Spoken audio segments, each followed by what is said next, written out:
اس دن کچھ چہرے تر و تازہ ہوں گے، کچھ چہرے تر و تازہ ہوں گے۔ اللہ اکبر۔ لسعیھا راضیہ، جو بھی انہوں نے زندگی میں محنت کی، کوشش کی، اللہ اس کا اتنا صلہ دے گا کہ یہ راضی ہو جائیں گے۔ ان کے صلے میں اتنا عطا کیا جائے گا کہ وہ راضی ہوں گے کہ ہمارے رب نے ہمارا مول ڈال دیا نا۔ لسعیھا راضیہ، وہ اپنی سعی پر، اپنی کوشش پر راضی ہوں گے۔ فی جنت عالیہ، انہیں اونچی جنتوں میں بسایا جائے گا۔ اونچی جنتوں میں 100 جنتیں ہیں، اللہ کی جنت ایک نہیں ہے، اللہ کی جنتیں بھی کئی ہیں۔ اللہ اکبر۔ فی جنت عالیہ، اللہ انہیں اونچی جنتوں میں جو ہے وہ بٹھائے گا۔ لا تسمع فیہا لاغیہ، اس میں کوئی لغو بات نہیں سننے کو ملے گی۔ فیہا عین جاریہ، اس میں جاری چشمے ہوں گے، 4 چشمے ہوں گے جنت میں۔ یہ آج کل چشموں کے کنارے یا دریاؤں اور نہروں کے کنارے آبادیاں بن رہی ہیں نا، کہ مختلف نہروں کے کنارے کا ویو ہوتا ہے تو بندہ خوش ہوتا ہے کہ چلتی نہر کا منظر ہے۔ یہ گدلا میلا کچیلا پانی، پھر بھی انسان چلتے ہوئے پانی سے لطف لیتا ہے۔ لیکن جنت کے جو چشمے ہوں گے وہ 4 چشمے قرآن نے بتائے، اور چاروں کا پانی کیسا ہوگا؟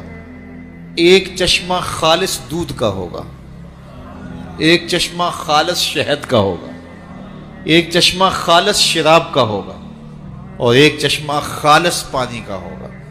یہ 4 چشموں کی نہریں ہوں گی جنت میں، جو پوری جنت میں جو ہے وہ گھوم رہی ہوں گی، اور ان 4 چشموں کے کنارے پھر جنتی آباد ہوں گے۔ بلکہ حضور نے فرمایا کہ جانور بھی ہوں گے جو ان چشموں کے اندر نہا رہے ہوں گے، اور فرمایا بختی اونٹوں کی گردنوں کے برابر اتنے اتنے قد کے جانور ہوں گے۔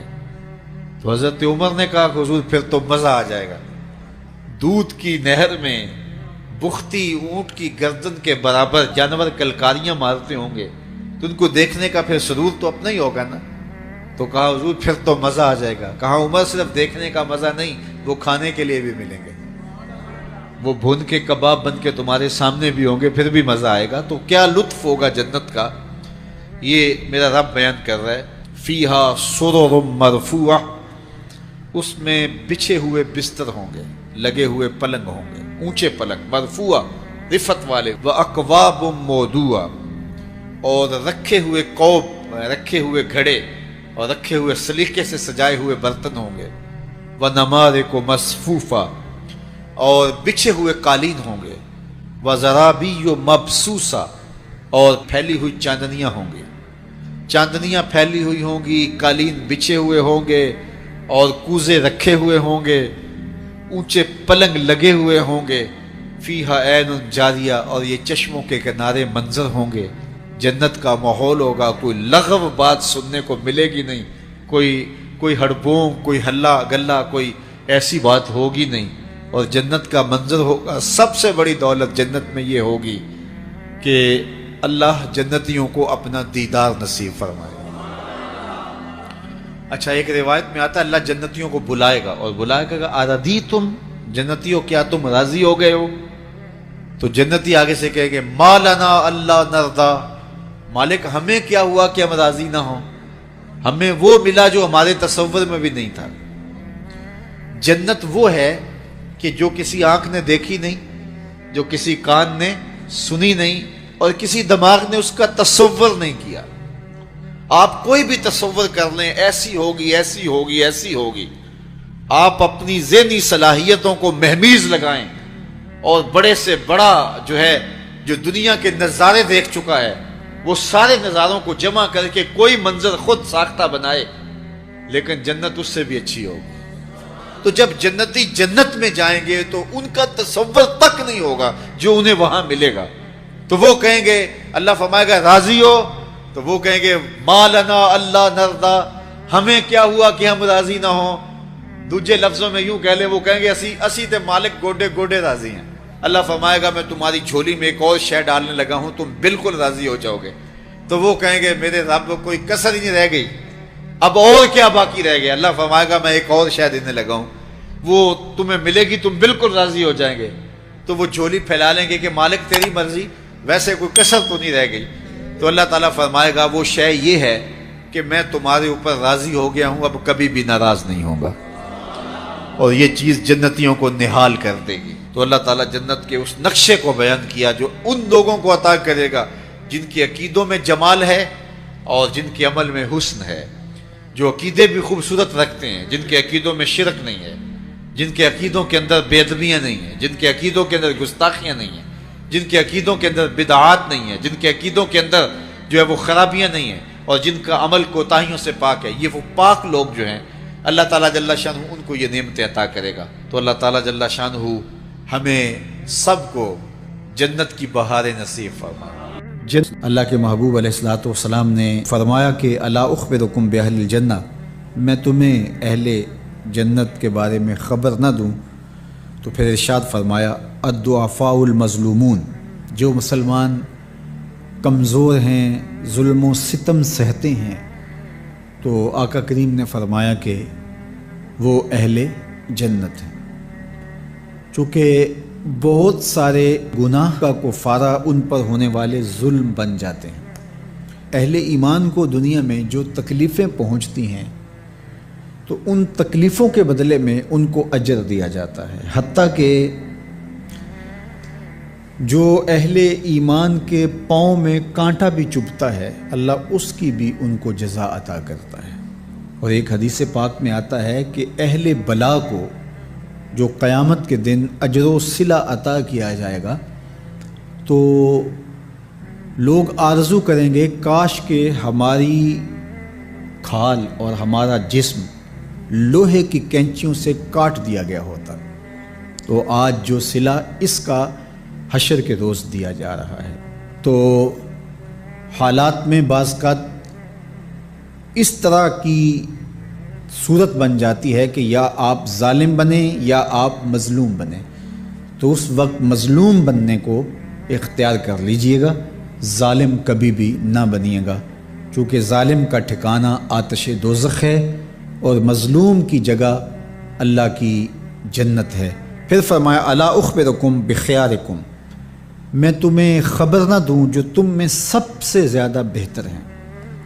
تو پھر جھولیاں پھیل گئیں، تو فرمایا تم میں سے سب سے اچھے وہ ہیں کہ جو اچھے اخلاق کے حامل ہیں، جن کا خلق اچھا ہے، جن کے رویے خوبصورت ہیں۔ اور پھر آقا کریم علیہ السلام نے فرمایا الا انبئکم بشرارکم، میں تم میں سے جو شریر ترین لوگ ہیں ان کی خبر دوں، السرسارون المتشدقون المتفہقون، یہ وہ لوگ ہیں کہ جب مجلس ہو رہی ہو تو سب لوگوں کو برابر بولنے کا حق ہوتا ہے، اور کچھ لوگ تکبر کی وجہ سے بولتے ہی رہتے ہیں اور وہ سمجھتے ہیں کہ بس مجھے ہی حق ہے بولنے کا، اور وہ کسی کو موقع نہیں دیتے، اور کوئی بولے تو پھر اس کی بات کاٹ کے بولنے لگ جاتے ہیں۔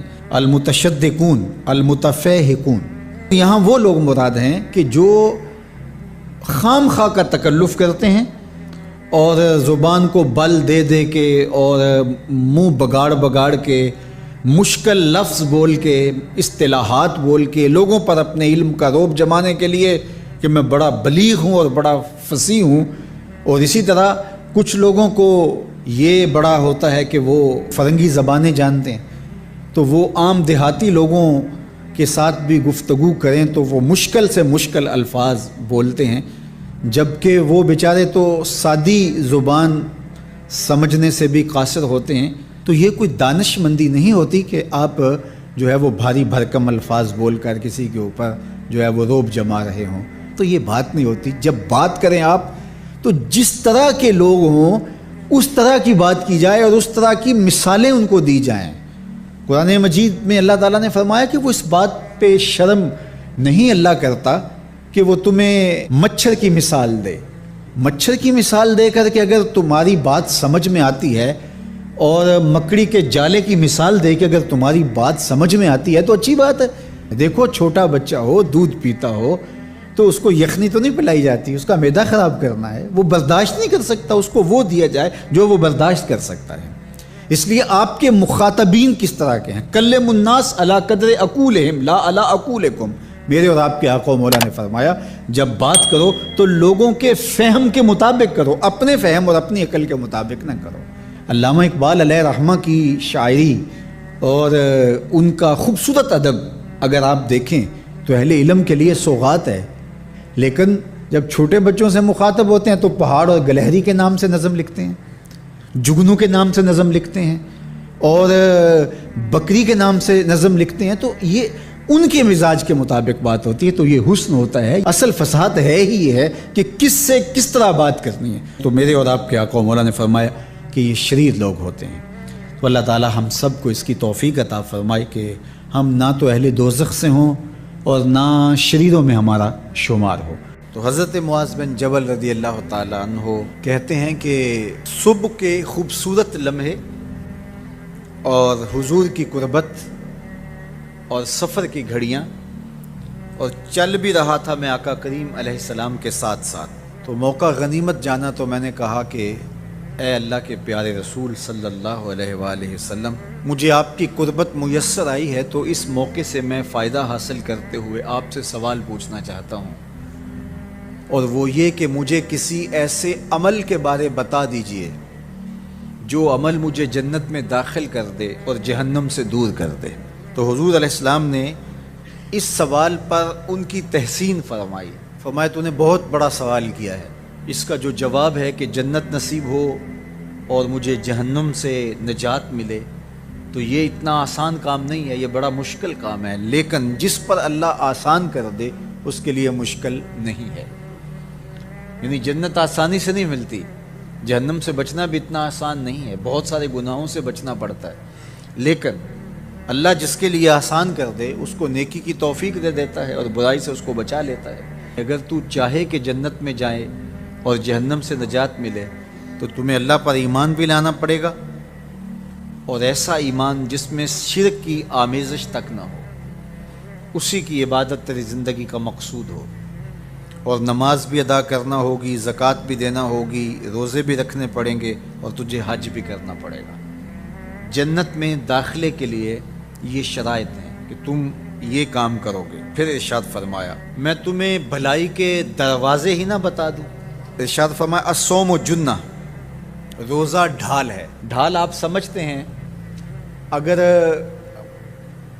آپ لوگوں نے ڈھال نہیں دیکھی ہوئی تو آج کے زمانے کے اندر تو سب لوگوں نے جو ہے وہ ڈھال دیکھ لی ہے، چونکہ اس وقت ترکی نے اس طرح سے اپنے کلچر کو اور اپنی تہذیب کو جدید ذرائع ابلاغ کے ذریعے لوگوں تک پہنچایا ہے کہ اب 800-700 سالہ پرانی چیزیں بھی ہمارے سامنے آ گئی ہیں، ورنہ ہم یہ باتیں کیا کرتے تھے تو لوگ ان باتوں کو سمجھا نہیں کرتے تھے، چونکہ اس کا کوئی نمونہ اور شکل موجود نہیں تھی۔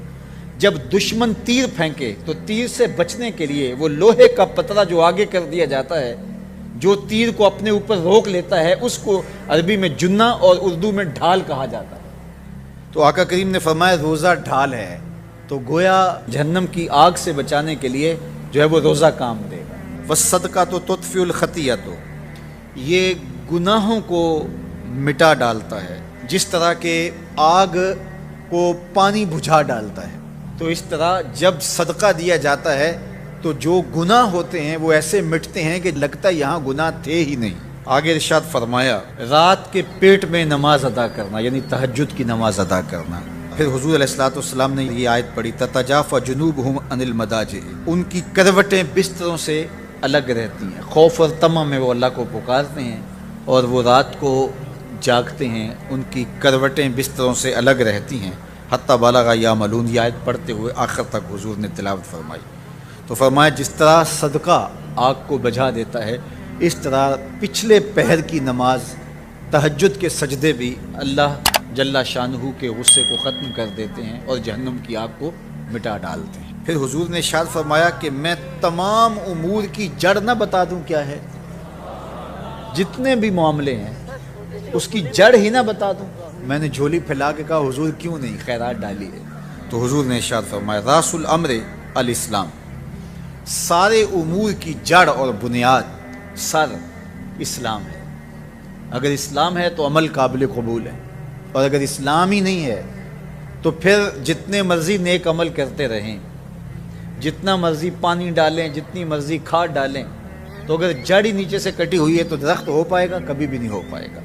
تو کہا جڑ اسلام ہے، اس لیے عقیدے کی صحت عمل کی قبولیت کی ضمانت ہے، تو تمام امور کی جڑ اور بنیاد اور سرا اسلام ہے، اور اس کا ستون نماز ہے۔ اور صحابہ نماز کے جس طرح پابند رخوگر تھے، تو وہ تاریخ کی روایات آپ دیکھ سکتے ہیں، آپ کو ایک صحابی بھی بے نماز نہیں ملے گا۔ وَذِرْوَةُ صَنَامِهِ الْجِہاد، اور کوہان کی بلندی، چوٹی اسلام کی، وہ جہاد ہے۔ جہاد سے اسلام کو سربلند کیا جا سکتا ہے۔ اسلام کا چھٹا رکن ہے جہاد، اور ہمیں جہاد کی ترغیب بھی دی گئی، اور قیامت تک یہ جہاد جاری بھی رہے گا اور کبھی بھی ختم ہونے کا نہیں ہے۔ ہاں، اس کے اصول و ضوابط ہمیں دیے گئے، جہاد کے نام سے فساد فی الارض نہ کیا جائے، لیکن جہاد کا انکار اسلام کا انکار ہے۔ یہ اسلام کی چوٹی ہے، ذروۃ و سنام کہا گیا، یہ کوہان کی بلندی ہے۔ تو حضور علیہ السلام نے آخر میں فرمایا کہ میں تمہیں سارے معاملات کی جڑ ہی نہ بتا دوں، خلاصہ ہی نہ بیان کر دوں؟ قلت بلا یا نبی اللہ، میں نے کہا اے اللہ کے نبی کیوں نہیں؟ فاخذ بلسانہ، حضور نے اپنی مبارک زبان کو پکڑا، فقال، اور فرمایا کف علیک ھذا، کہا اس کو روک لے، اس کو کنٹرول کر۔ تو کہتے ہیں میں نے کہا اے اللہ کے پیارے محبوب صلی اللہ علیہ وسلم، جو ہم باتیں کرتے ہیں اس سے بھی مواخذہ ہوگا؟ یعنی عمل پر تو پکڑ ہوگی، لیکن جو ہم زبان سے بات نکال دیتے ہیں تو کیا اس بات پر بھی مواخذہ ہوگا؟ تو حضور علیہ السلام نے ارشاد فرمایا کہ لوگ منہوں کے بل یا ٹھوڑیوں کے بل جہنم میں ڈالے جائیں گے، یہ ان کے بولے ہوئے بولوں کی وجہ سے ہوگا، ان کی زبان کی کمائی کی وجہ سے ہوگا۔ تو اپنی زبان کی حفاظت کرو تو جنت کا داخلہ مل جائے گا۔ تو گویا زبان کی حفاظت سے لے کر کے اللہ کے حضور سجدے تک اور اللہ کی عبادت تک، یہ ہے وہ نصاب جو جنت میں جانے کا ہے۔ اللہ ہم سب کو 5 گانا باجماعت نماز کی توفیق دے، اللہ ہمیں توفیق حج کی نصیب کرے، اللہ ہمیں رمضان المبارک کے روزے رکھنے کی توفیقات سے مالا مال کرے، اللہ اپنی راہ میں جد و جہد اور جہاد کی توفیق سے مالا مال کرے، اور اللہ ہمیں ہماری زبان کی حفاظت کی توفیق دے تاکہ ہم خیر کی راہوں کے مسافر رہیں۔ میں ایک دن جامعہ میں آیا تو رات کا پچھلا پہر تھا اور لائٹیں بھی آف تھیں، تو مجھے قرآن پڑھنے کی مسجد کے ہال سے آواز آ رہی تھی، تو میں رک گیا اور جا کر کے دیکھا تو مجھے کچھ دکھائی نہ دیا۔ خیر میں نے لائٹیں جلائیں تو پھر بھی مجھے کوئی بچہ بیٹھا نظر نہ آیا جو قرآن پڑھ رہا ہو، لیکن جس سمت سے آواز آ رہی تھی میں اس سمت بڑھا، تو میں جب آگے گیا تو دیکھا کہ ایک بچہ سویا ہوا قرآن پڑھ رہا ہے۔ ان کے تو خوابوں میں بھی قرآن ہوتا ہے، یہ تو جنت کی چڑیاں ہیں۔ آپ اگر مجھے پوچھیں کہ آپ نے اتنی عزتیں کیسے پائی ہیں، تو میں آپ کو راز بتاؤں کہ یہ میری ماں کی دعائیں ہیں، میں آپ کو راز بتاؤں یہ میرے باپ کی سحری کے سجدوں میں بہنے والے آنسو ہیں، میں بتاؤں کہ یہ میرے اساتذہ کی شفقتیں ہیں، میرے مرشد کی نگاہ ناز ہے، لیکن میں آپ کو یہ راز آج بتانے لگا ہوں کہ آج اگر میں عزت کی اس مسند پہ بیٹھا ہوں تو میں نے طلباء کی خدمت کی ہے۔ جب یہ سوئے ہوئے ہوتے تھے تو میں ان کی لیٹرینیں صاف کیا کرتا تھا۔ آج اللہ نے مجھے ان بچوں کے قدموں کے صدقے سے عزتیں دی ہیں۔ یہ حافظ قرآن بچے، یہ طلباء، یہ اللہ کے مہمان ہیں۔ صحیح حدیث میں آتا ہے کہ طالب علم کے پاؤں تلے اللہ کے نوری فرشتے پر بچھاتے ہیں، جن پر رحمتیں اترتی ہیں، جن کے نیچے فرشتے بھی پر بچھا رہے ہیں۔ تم نے ان پہ بم گرائے اور انسانیت خاموش ہے۔ ہمارے استاد فرماتے تھے کہ ایک دارالعلوم تھا، وہاں طلباء پڑھتے تھے، تو یہ بچے ہوتے ہیں بالخصوص حفظ کی کلاس کے بچے، چھوٹی عمر کے ہوتے ہیں، اور اس عمر میں بچوں کی شرارتیں، بچوں کی اٹکیلیاں، یہ ان بچوں کے بچپنے کا حسن ہے۔ بعض لوگ ہمارے پاس آتے ہیں کہ یہ بچہ شرارتیں بہت کرتا ہے، دم کر دیجئے. تو میں کہتا ہوں یہ شرارتیں ہی تو ان کی عمر کا حسن ہے. جب بڑے ہو جائیں گے تو یہ سنجیدہ ہو جائیں گے. وہ ایک شاعر نے کہا تھا مجھے اچھا نہ لگا بچوں کا جوان ہونا. جب چھوٹے ہوتے ہیں تو ان کی شرارتیں ان کا حسن ہوتا ہے. تو وہ سکول میں پڑھتے ہوں، وہ جامعہ میں پڑھتے ہوں، یا وہ کسی فیکٹری میں وہ معصوم بچے کام کرتے ہوں، کسی ڈھابے پہ چائے بیچتے ہوں، تو ان کی طبیعت میں وہ شرارتیں ضرور ہوتی ہیں. یہ ایک بچوں کے بچپن کا حسن ہے. تو وہ بچے تھے اور شرارتی مزاج تھا، اور ایک شخص ان کی خدمت کیا کرتا تھا. کبھی وہ گھی کا کنستر اپنی کمر پہ لاد کے لا رہا ہے، کبھی وہ آٹے کی بوری اپنی کمر کے اوپر لاد کے لا رہا ہے، اور بچوں کی خدمت میں لگا رہتا تھا. بچے تھے، کچی عمر تھی، شرارتی مزاج تھا، تو انہوں نے اس کا نام ڈال دیا حمار، گدھا. جب بھی بھوک لگی ہوتی اور وقت کھانے کا قریب ہوتا تو کہتے وہ ہمارا گدھا گیا ہوا ہے، ابھی لے کے آئے گا تو کھانا ہم کھائیں گے. تو آپس میں انہوں نے اس شخص کا نام جو ان کا خدمت گزار تھا گدھا رکھ دیا. اسے پتا چلا کہ یہ مجھے گدھا کہتے ہیں، میں ان کی خدمت کروں، نوکری کروں، بلا معاوضہ میں ان کے لیے کمر پہ گھی کے کنستر اور آٹے کی بوریاں لاد لاد کے لاؤں، اور یہ مجھے گدھا کہتے ہیں. اس نے چھوڑ دیا اور گھر چلا گیا. رات پڑی، سویا مقدر جا کے. کیا دیکھتا ہے؟ حشر کا منظر ہے، اور وہ طالب علم ہیں، انہیں جنت کا حکم ہوتا ہے، تو وہ اڑ جاتے ہیں اور ضد کرتے ہیں اور اٹکیلیاں کرتے ہیں. نہیں، ہم نے جنت میں نہیں جانا جب تک ہمارا گدھا ساتھ نہیں جائے گا. یہ اٹھا اور آنکھوں میں آنسو تھے اور دوڑتا ہوا مدرسے آیا. کہا تم مجھے گدھا کہو، حمار کہو، کھوتا کہو، میں نوکری تمہاری ہی کروں گا، کیونکہ تم اللہ اور اس کے رسول کے پیارے ہو. کتنے خوش نصیب ہیں وہ ماں باپ جن کے بچے حافظ قرآن بنتے ہیں. آپ کو پتا ہے قیامت کے دن حافظ کا تو جو مرتبہ ہوگا وہ ہوگا ہی ہوگا. حافظ قرآن کے والدین کے سر پہ نور کا تاج رکھا جائے گا.